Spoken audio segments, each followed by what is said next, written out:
பொய்யே பொய்யில் ஆரம்பித்து பொய்யில் முடிக்கும் நீங்க உங்களை அன்பா நாங்க இனிமே பொய்யச்சி சொம்ப பாண்டியன்னு பேர் வைக்கலான்னு இருக்கோம். அவங்க சொல்றது பாருங்க, the world has rarely seen a such leader. ஒத்த துண்டு போட்டு தான் வாழ்க்கையே நாட்டுக்கான அர்ப்பணிச்ச காந்திஜி எங்க இருக்கிறவன் துண்டை எல்லாம் சுருட்டி கொள்ளை அடிச்சு நீங்க அடுக்குமாடி கட்டுற இவங்க கருணாநிதி அவர்கள் வரலாறு எங்கம்மா தாயே? நியூமரோ உனோ கரெக்டுமா, அடிச்சுக்கவே முடியாது. அவர் தான் நியூமரோ உனோ, நம்பர் 1 கரப்ஷன்ல, நம்பர் 1 கொள்ளையடிக்கிறதுல, நம்பர் 1 தமிழ்நாட்டு மொழி கலாச்சாரம் மக்களை குழி தோண்டி புடக்கிறதுல கருணாநிதி அவர்கள் தான் நம்பர் 1. அதனால அவருக்கு பாரத் ரத்னா என்ன, மனைவி துணைவி இணைவின்ற வச்சிருந்தவங்க எல்லாம் நீங்க மகளிர் உரிமை தொகைக்கு வைக்கிறீங்களே சார், நியாயமா இது? இது மகளிருக்கே பெரும் வெக்க கேடு. திமுக காரனே அந்த ஸ்டாலின் அவர்களோட ஒரு குடும்பத்தின் கொத்தடிமைகளா மட்டும்தான் செயல்பட ஒரு கட்டாயத்துக்கு தள்ளப்பட்டிருக்காங்க. ஏர்போர்ட் மூர்த்தி அவர்கள் மேல குண்டாஸ் போட்டா மாதிரி அடுத்து சவுக்கு சங்கர், அடுத்து இவர் ஜார்ஜ் அவர் அரெஸ்ட் பண்ணீங்க, அடுத்து வரதராஜன். இந்த மாதிரி ஜனநாயகத்தின் குரலை நசுக்கும் இந்த திமுக கண்டிப்பா மக்கள் இதுக்கு ஒரு பதில் சொல்லியே தீருவாங்க. இந்த வாரிசு அரசியலுக்கு ஒரு முடிவு கட்டியே தீருவாங்க.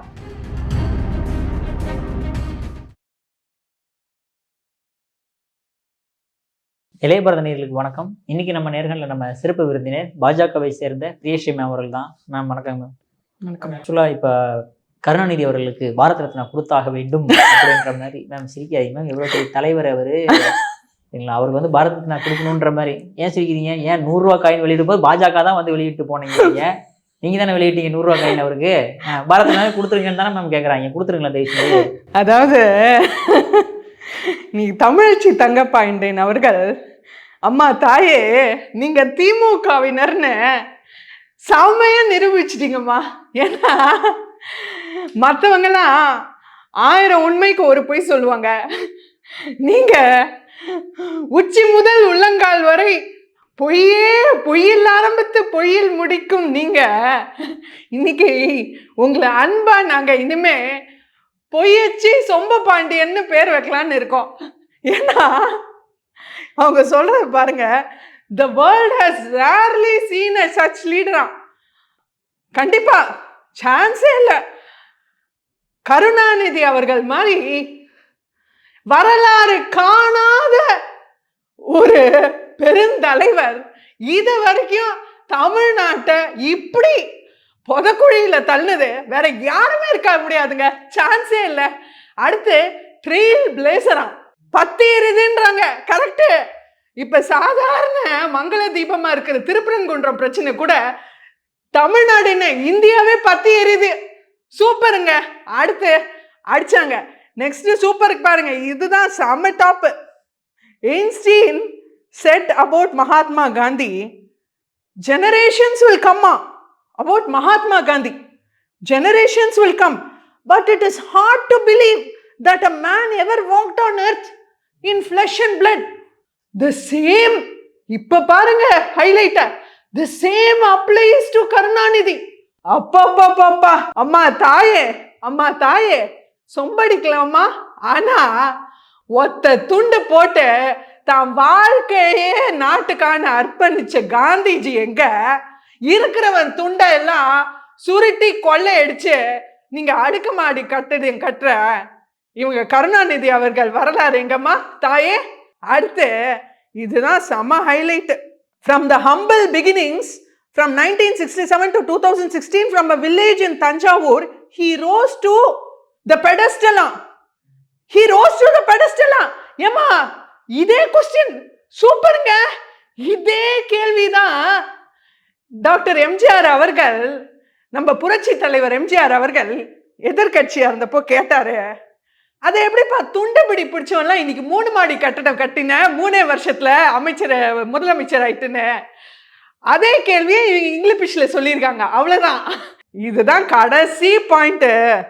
அடிச்சு தூக்கிட்டாங்க. நியூமரோ ஊனோவா, நம்பர் 1 நியூமரோ ஊனோ.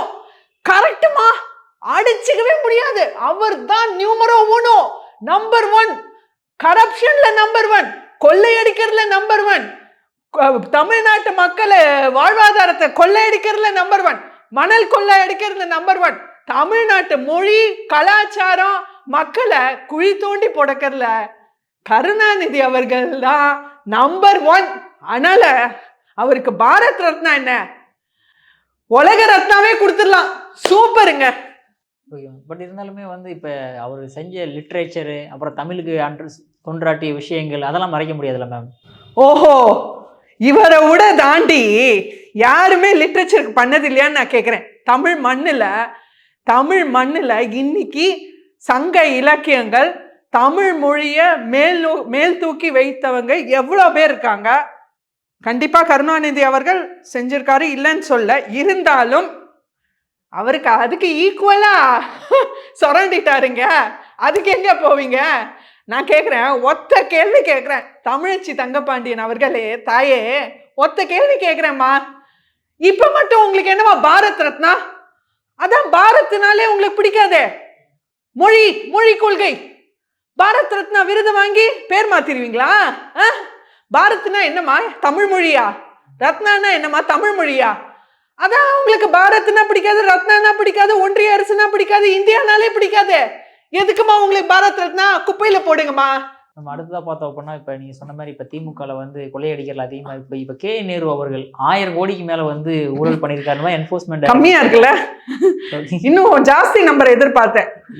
அதுக்கு ஈடியில சொல்லியிருக்காங்க, we have only touched the surface அப்படின்னு. சர்ஃபேஸே இந்த அளவுக்கா? ஆமா. எஃப்ஐஆர் ஏன் போட மாட்டேன்றாங்க அவர் மேலே? அதாவது இன்னைக்கு நம்ம ஸ்டாலின் அவர்கள் ரொம்ப பிஸியா இருக்காரு. எதுலன்னு பாத்தீங்கன்னா, கொண்டாட்டம், மக்களின் திண்டாட்டம், திமுகவின் கொண்டாட்டம், விழா மேல விழாங்க, விழா மேல விழா, முப்பெரும் விழா. எங்கிருந்து காசு வருதுன்னு தெரியல. மக்களின் வரிப்பணம், அடுத்து மெட்ராஸ் யூனிவர்சிட்டி கார்பஸ் ஃபண்டு, அடுத்து இந்த மாதிரி கொள்ளைகள், அதெல்லாம் எங்க போச்சு? அதனால இன்னைக்கு அவர் கொண்டாட்டத்துல பிஸியா இருக்காருங்க. இல்ல எஃப்ஐஆர்ல என்னங்க எஃப்ஐஆர்? அதாவது நான் கேட்குறேன், இன்னைக்கு திருப்பரங்குன்ற பிரச்சனைக்கு அம்பிட்டு தூரம் போலீஸ் அனுப்பின நீங்க ஏயா மக்கள் வரி பணத்தை கொள்ளையடிச்சிட்டாங்கன்னு ஈடியில் லெட்டர் மேல லெட்டர் அனுப்புறாங்க? எங்கேயா போனீங்க? எங்க போனீங்க? இது வரைக்கும் ஸ்டாலின் அவர்கள் ஒத்த அறிக்கை விட்டாரா? 888 கோடி முன்னாடியே அவருக்கு மேல லெட்டர் வந்துச்சு. அதுல வந்து 35 லட்சம், 25 35 லட்சம் அரசு பணிக்காக.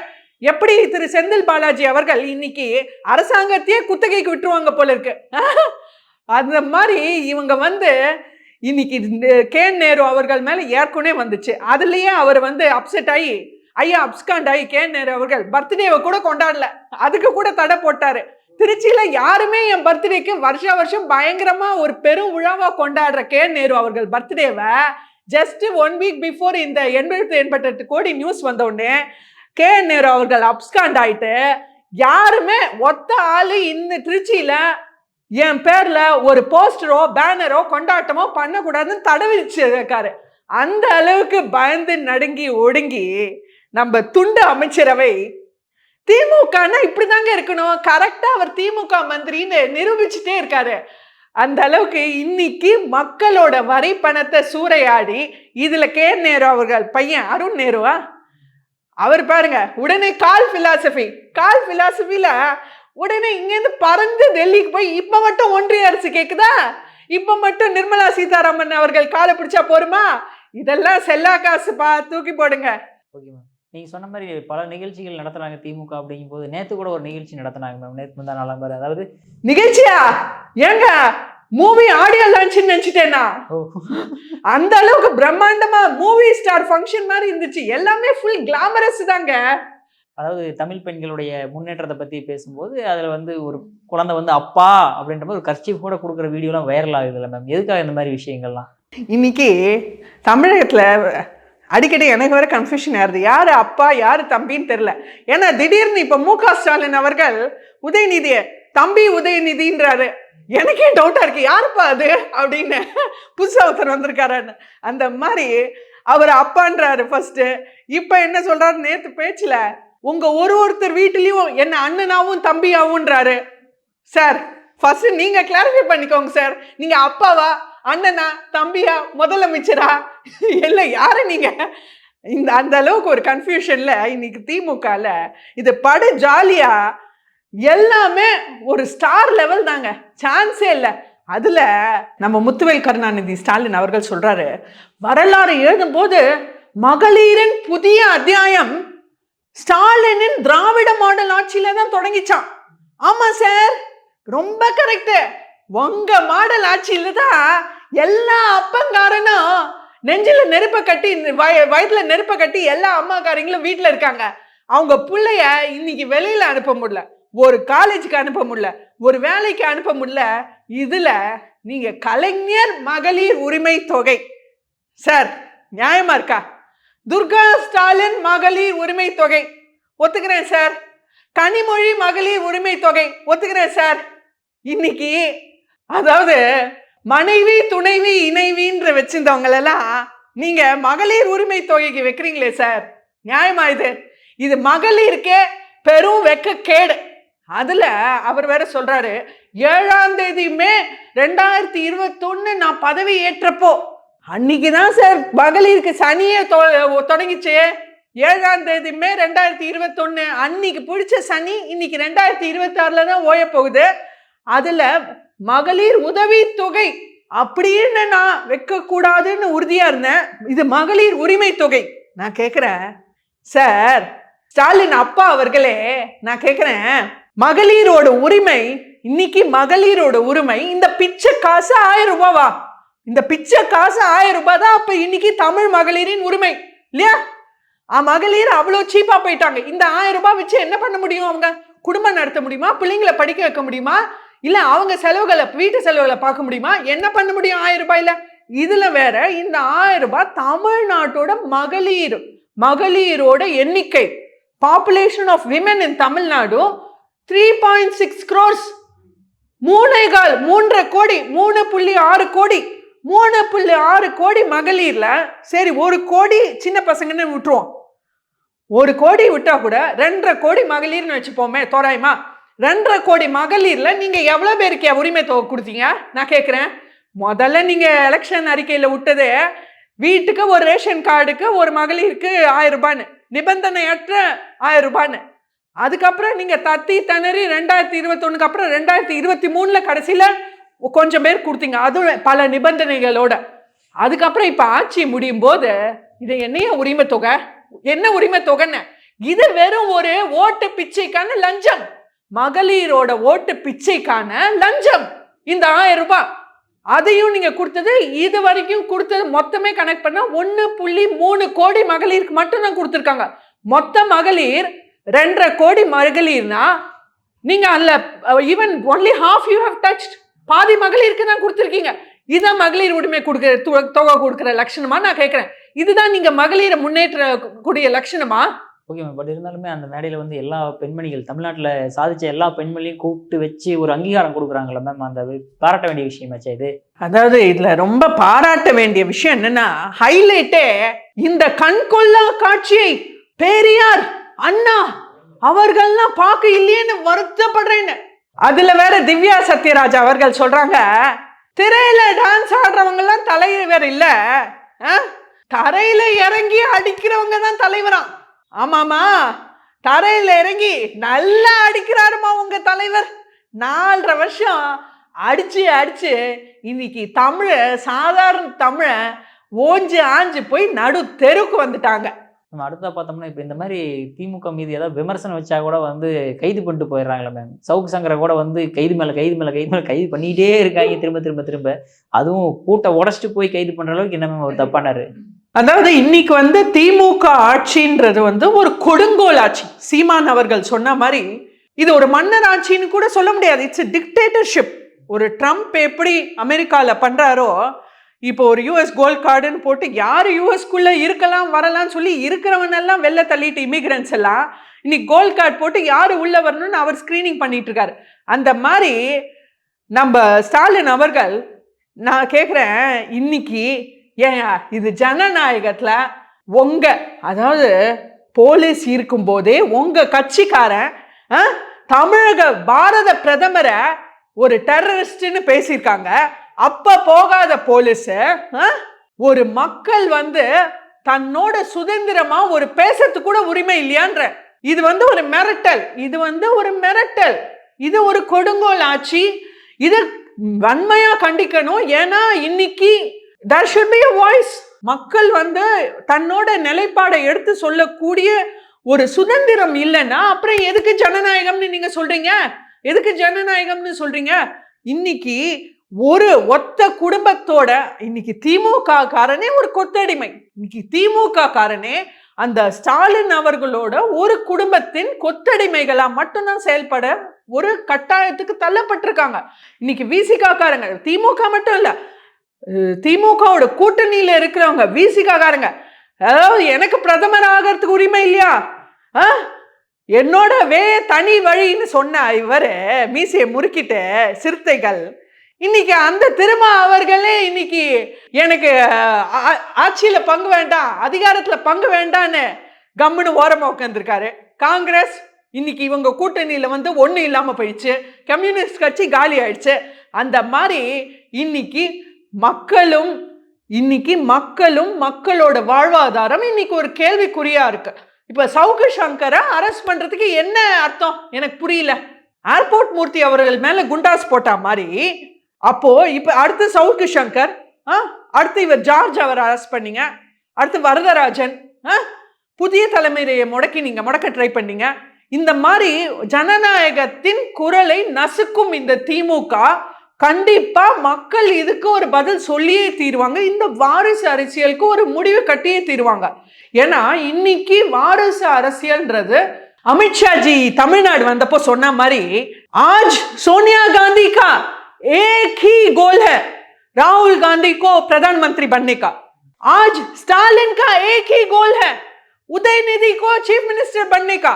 அப்படின்ற மாதிரி இன்னைக்கு நம்ம ஸ்டாலின் அவர்களுக்கு ஒரே குறிக்கோள் உதயநிதியை சிஎம் ஆக்கணும். எவன் வேணா சாகட்டும், எவன் வேணா என்ன நாசமா சின்ன பின்னமா போட்டோம், தமிழ்நாடு அழியட்டும், எனக்கு கவலை இல்லை, உதயநிதியை சிஎம் பதவியில் உட்காரணும்னு அந்த ஒரே ஒரு குறிக்கோளோட இருக்காரு பாருங்க. இந்த ஆட்சி முடிவு கட்டணும். 2026 கண்டிப்பா இவங்க ஃபுல் க்ளோஸ். சொன்ன மாதிரி மேம் ஒருவேளை க்ளோஸ் ஆயிடுவாங்க பயமா தான் இருக்குது. ஏன்னா கேரளாவில் கம்யூனிஸ்ட்டை தாண்டி வேற யாருமே வர முடியாது. ஆனால் பாஜக லோக்கல் பாடி எலெக்ஷன்ல ஆளுங்கட்சியா கம்யூனிஸ்டே ஒண்ணுமே பண்ண முடியாத நிலைமையில் இருக்காங்களா? எப்படிமே இந்த மாதிரி விக்டரி சாத்தியமாச்சு பாஜகவுக்கு? கண்டிப்பா. ஏன்னா இன்னைக்கு கேரள மக்கள், அதாவது மக்கள் ஒரு வாக்குரிமை ஒரு ஓட்டு அளிக்கிறாங்கன்னா ஜனநாயகத்துல ஃபர்ஸ்ட் ஒரு நம்பிக்கையில வாக்களிக்கிறாங்க. இன்னைக்கு எப்படி தாவேக்காக்கு மக்கள் இன்னும் அவர் ஆட்சியை பார்க்கல, ஆனா ஒரு நம்பிக்கை, அந்த மாதிரி மக்கள் ஒரு நம்பிக்கையில வாக்களிக்கிறாங்க. ஆனா அந்த நம்பிக்கையை நீங்க காப்பாத்தலன்னு தெரிய வரும்போது மக்கள் என்ன சும்மாவா இருப்பாங்க? அதுக்கு தானே ஜனநாயகம். இன்னைக்கு பாஜக வரலாறு காணாத வெற்றி கேரளா லோக்கல் பாடி எலெக்ஷன்ஸ்ல. இது வரைக்கும் கம்யூனிஸ்ட் யாருமே பீட் பண்ண முடியல. So people all over the country, இன்னைக்கு இந்தியா முழுக்க பாஜக ஆட்சி இன்னும் மேலும் மேலும் பெருகிட்டே இருக்கு. இதை நம்ம பார்க்க போறோம். பாண்டிச்சேரி எலெக்ஷன்ஸ்லயும் தமிழ்நாடு எலெக்ஷன்ஸ்லயும் கண்டிப்பா இது கண்கூடா பார்க்க போறோம். ஸோ இது கேரளால, இன்னைக்கு பீகார்ல நமக்கு கண் முன்னாடி பார்த்தோம். It was a landsliding victory. இன்னைக்கு பாஜகவோட இன்னைக்கு பீப்புள் ஹாவ் டு நோட், மக்கள் விழித்து பார்க்கணும். பாஜகவோட வெற்றி சாதாரண வெற்றி இல்ல, வரலாறு காணாத வெற்றி. ஒரு இடத்துலயும் பீகார்லயும் வரலாறு காணாத வெற்றி, இன்னைக்கு கேரளால லோக்கல் பாடி எலெக்ஷன்ஸ்ல வரலாறு காணாத வெற்றி. சோ இன்னைக்கு மக்கள் அந்த அளவுக்கு மோடிஜி அவர்களோட ஆட்சிய அந்த அளவுக்கு மக்கள் வரவேற்கிறாங்க. சோ இன்னைக்கு புட்டின் ஒரு உலக, I mean he is one of the great leaders in the world. அவர் 2 மணி நேரம் ஒரு கண்ட்ரிக்கு வரதே பெரிய விஷயம். 2 நாள் பயணமா இந்தியா வந்திருக்காரு. அது எவ்வளோ மிகப்பெரிய விஷயம். they have signed 17 MOU sign பண்ணியிருக்காங்க. அண்ட் மோடிஜி has said இந்த MOU மூலமா 2030க்குள்ள இந்தியா டு ரஷ்யா வர்த்தகம், இந்தியாலேருந்து ரஷ்யாவுக்கு போற ஏற்றுமதி 9 லட்சம் கோடி ஏற்றுமதி கொண்டு வந்திருக்காரு இந்த புட்டின் அவர்கள் விசிட்னால. ஸோ இந்த அளவுக்கு வரலாறு காணாத ஒரு வெற்றி இந்தியாவுக்கு கொடுத்துட்டே இருக்காரு. He is showing it. அடுத்து நீங்க பாத்தீங்கன்னா அமேசான் நேத்திக்கு தே ஹவ் இன்வெஸ்டட் 17 பில்லியன். அடுத்து மைக்ரோசாஃப்ட் 15 பில்லியன் இன்வெஸ்ட்மெண்ட். இதெல்லாம் வந்து அன்இமேஜினபிள் விக்டரி. ஸோ இதனால கண்டிப்பா இந்தியா வந்து ஃபாஸ்டா மோடிஜி ஆட்சியில் India is going to become a global super power. இன்னைக்கு உலக பெரும் நாடுகள் அமெரிக்கா சைனாலாம் பயப்படக்கூடிய ஒரு பிக் பவரா, ஒரு மேசிவ் குளோபல் பவரா இந்தியா வந்துட்டே இருக்கு. இதை உலகமே பார்த்துட்டு இருக்கு, இந்தியர்களும் பார்த்துட்டு இருக்காங்க. அதை தான் நம்ம ஒரு ஸ்டேட்ல பார்த்துட்டு இருக்கோம். We are going to win Tamil Nadu elections also. Okay ma'am. Ma'am அற்புதமாக கருத்துக்கள் இலக்கிய பாழ்ந்ததற்கு மிக்க நன்றி மேம். தேங்க்யூம்மா.